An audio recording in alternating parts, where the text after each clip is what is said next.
Fala galera, aqui é o Paulo Aragão falando, sejam todos bem-vindos ao Cripto 1 Minuto, seu podcast diário que vai te informar no menor tempo possível sobre as últimas notícias que agitaram o mercado do cripto mundial.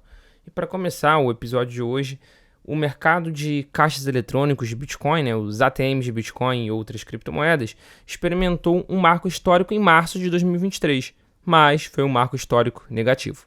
Isso porque no período houve o desligamento de cerca de 3.625 máquinas. De acordo com o CoinATM Radar, esse é o maior número de desconexões registrada na história do setor.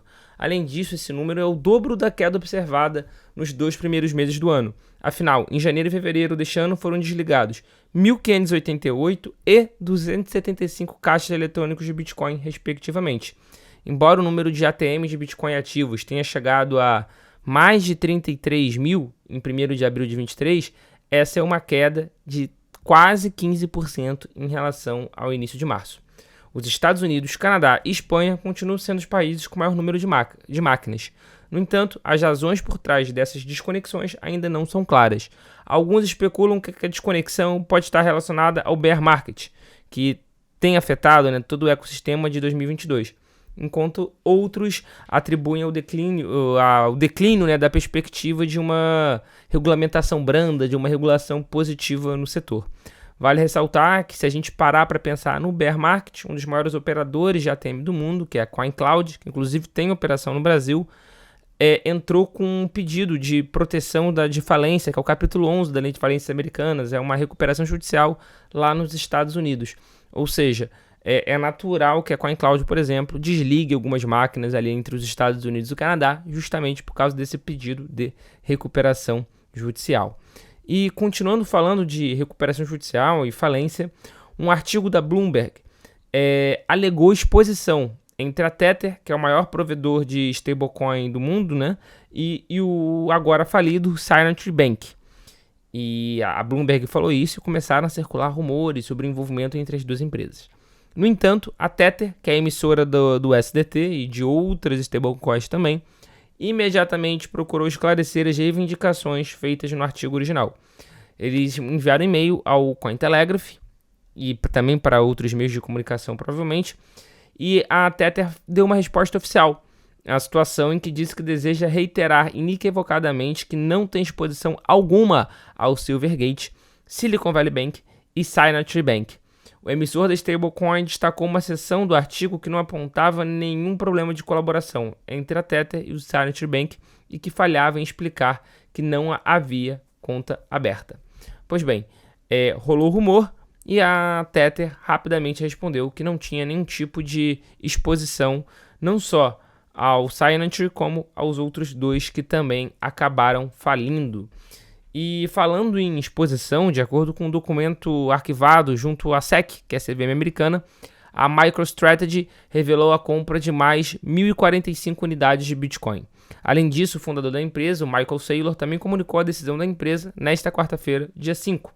O registro ocorre no mesmo dia em que o BTC abriu em alta de 0,6% e continua a oscilar.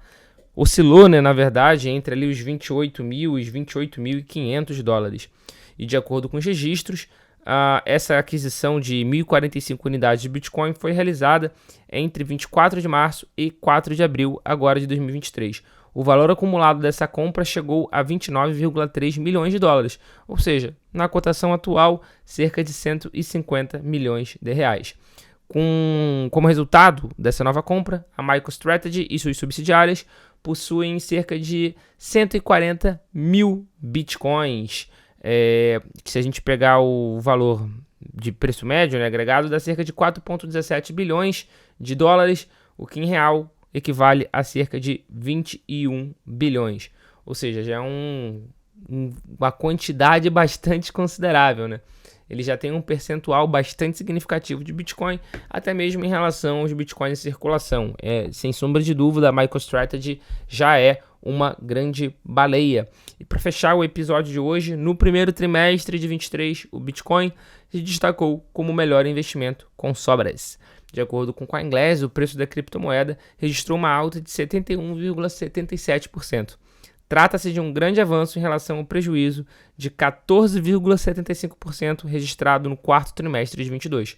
Por outro lado, O Ethereum, o Ether, o ETH, registrou registrou ganhos de 52,15% no primeiro trimestre, contra um prejuízo de 9,94% no trimestre anterior.